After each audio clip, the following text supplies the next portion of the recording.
जय श्री राम, जय श्री कृष्ण। सेवक सत्यानंद स्वामी।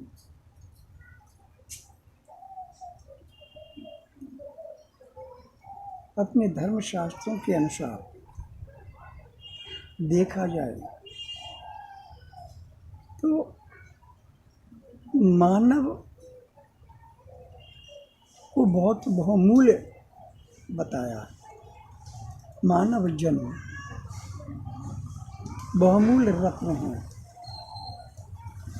इस मानव जन्म के लिए बड़े बड़े देवता भी लालायित रहा करते हैं कि मानव जन्म ही एक ऐसा है जिससे भगवान की भक्ति की जा सकती है, भगवान का पूजन किया जा सकता है, व्रत किए जा सकते हैं। इस मानव रूप से परिवार को स्वर्ग जैसी स्थिति में ला करके स्वर्ग जैसे आनंद की प्राप्ति की जा सकती है, जबकि अन्य जन्मों में इस प्रकार की कोई भी व्यवस्था नहीं की है। दूसरा, मानव का स्वभाव कैसा है। मानव जीवन में तरक्की का जो माहौल है मानव के स्वभाव के कारण होता है। अगर कोई अच्छा स्वभाव वाला मानव है, धर्म कर्म करने वाला मानव है, तो वो तो अच्छे कर्म ही करेगा। और कई मानव बुरे धर्म कर्म करने वाले होते हैं, तो उनका स्वभाव है तो होते बुरे कर्म ही करेगा। अच्छे धर्म कर्म करने वाला व्यक्ति, अच्छा सोच रखने वाला व्यक्ति, वो कभी बुरा नहीं कर सकता। हमारे जीवन में भी जो घटना हुई ये परम सत्यता के कारण है, क्योंकि हर मानव के जीवन में सुख दुख समाहित होता है। दिन है तो रात भी होगी और रात है तो दिन भी होगी। हर मानव अकेला आता है, अकेला जाता है। और फिर इस जीवन में कितने सुख प्राप्ति किए हैं, उन सुख के बदले कुछ दुख भी प्राप्त करना होते हैं। हमने अपनी धर्मपत्नी श्रीमती मिथिलेश के साथ काफ़ी यात्राएं की। मथुरा, वृंदावन, उज्जैन, नासिक, शिरडी के साईं बाबा, त्र्यंबकेश्वर,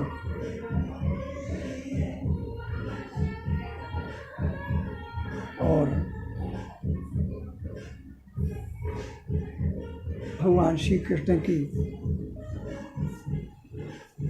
धर्म नगरी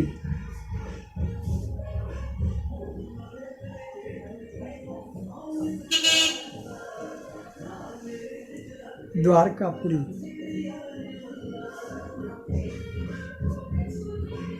कई जगह यात्राएं हमने अपनी धर्मपत्नी को बड़े सुख सुविधाओं के साथ, प्रेम के साथ इनको संपन्न कराया। किसी प्रकार की कोई परेशानी नहीं आने दी आज तक। जिसमें शिरडी के साईं बाबा वर्ष में 2 बार जाते थे। बाबा की अति कृपा रही, सभी इसी शक्तियों की कृपा रही। अब हमारे स्वभाव में ऐसा बना हुआ है कि हम बगैर धार्मिक क्षेत्रों के, बगैर धार्मिक कार्यों के, पूजन के हम रह ही नहीं सकते। मानव जीवन अपूर्व सुख का भंडार है। एक जीवन और होता है, सूक्ष्म जीवन, सूक्ष्म शरीर, जो हर मानव को मरने के बाद प्राप्त होता है। ये मानव शरीर और सूक्ष्म शरीर वाले का कभी मिलन हो ही नहीं सकता, क्योंकि मानव देहधारी है। सूक्ष्म शरीर वो होता है जो सबको देखता है, सुनता है, अनुभव करता है, लेकिन मानव शरीर की तरह सुख प्रदान नहीं कर सकता।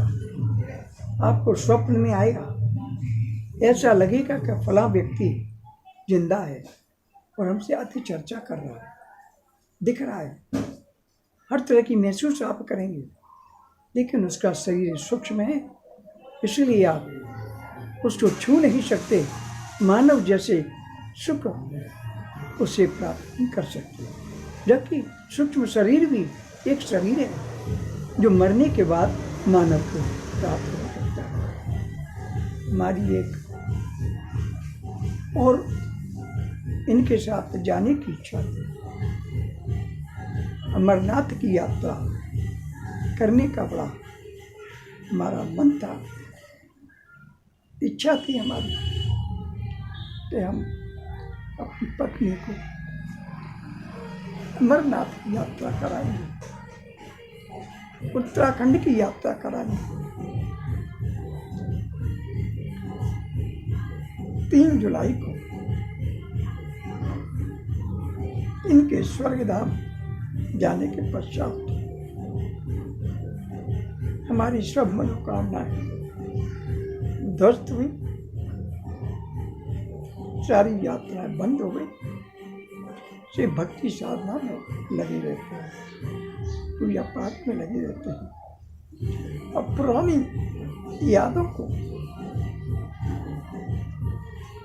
देख कर बस अपना जीवन काट रहे हैं। लेकिन मन में एक इच्छा जरूर है, अगर हमारी भक्ति परम पिता परमेश्वर के चरणों में सच्चे मन से है और पत्नी के प्रति हमारा श्रद्धा भाव सच्चे मन से है, एक दिन सेवक सत्यानंद स्वामी भी किसी ना किसी दिन इस शरीर का परित्याग तो करेगा ही। दुनिया करती है, हमारा भी शरीर का परित्याग होगा, और जब इसका परित्याग होगा तो वो तो सूक्ष्म शरीरधारी है, हमसे मिल नहीं सकती, लेकिन हम इस शरीर का परित्याग करके सूक्ष्म शरीर धारण करके उससे फिर से मिलन अवश्य होगा। उस सूक्ष्म शरीर से सूक्ष्म शरीर जब मिलेगा, उस वक्त भी हमारा यही कार्य रहेगा। जब तक शरीर हमको दोनों को प्राप्त नहीं होगा, जब तक हम धार्मिक क्षेत्रों में दोनों मिल करके यात्राएं करेंगे। ये हमारा मन की विशेष भावना है। भाई मानव सूक्ष्म शरीरधारी से नहीं मिल सकता, लेकिन जब इस शरीर का परित्याग हो जाएगा तो हम भी तो सूक्ष्म शरीरधारी बन जाएंगे। तो सूक्ष्म शरीरधारी जब सूक्ष्म शरीरधारी से मिलेगा तो फिर से वही मिलन प्रभावशील बनेगा, प्रेम का प्रतीक बनेगा। इसलिए वहाँ जाकर के भी हम दोनों फिर से जो शेष यात्राएं रह गई हैं वो यात्राएं करेंगे। अमरनाथ यात्रा में जाना है, इनको साथ लेके जाएंगे। उत्तराखंड की यात्रा करना है और कई धार्मिक यात्राएं करना है।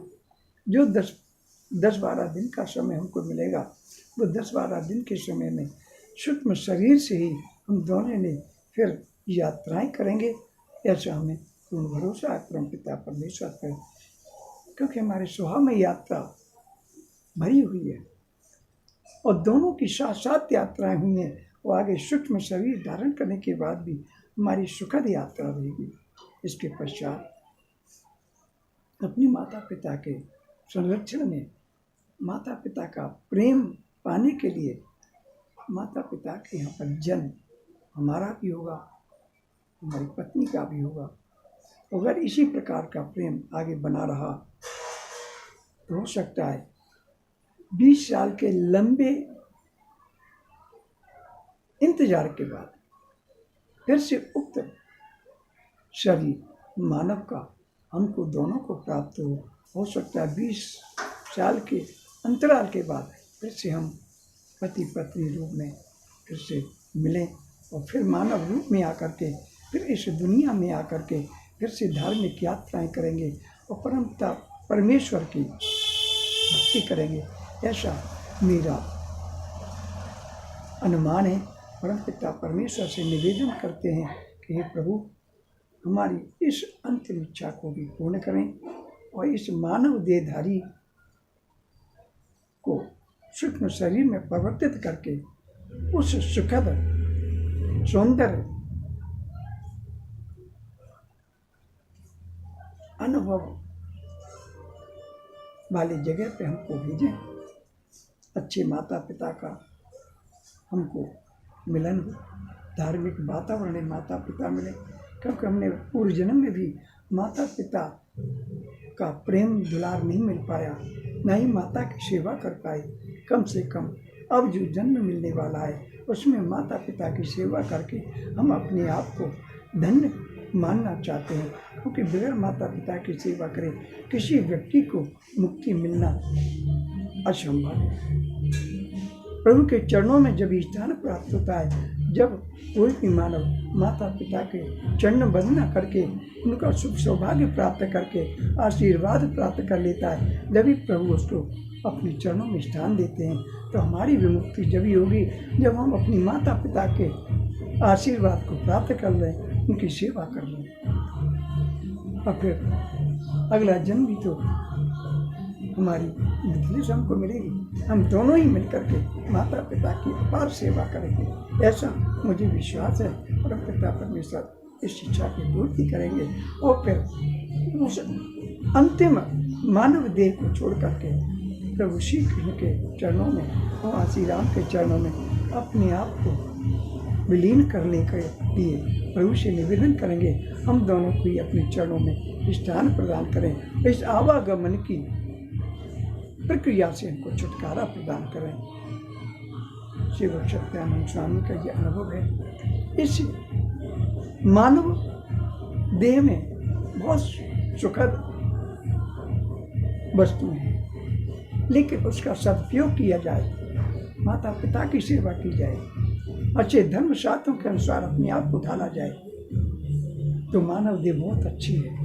लेकिन मानव यहाँ करके सब कुछ भूल जाता है और गलत कार्यों में लग जाता है, जो अपने आप को भी नरकगामी बनाता है, अपने परिवार को भी नरकगामी बनाता है। मैं परमपिता परमेश्वर भगवान से निवेदन करता हूँ, प्रभु श्री कृष्ण, हे भोलेनाथ, हे भगवान श्री राम, हमें एवं हमारी पत्नी को जहाँ भी भेजें, अपनी भक्ति का हमें दोनों को वरदान देते जाएं, वरदान हमको प्राप्त होता रहे।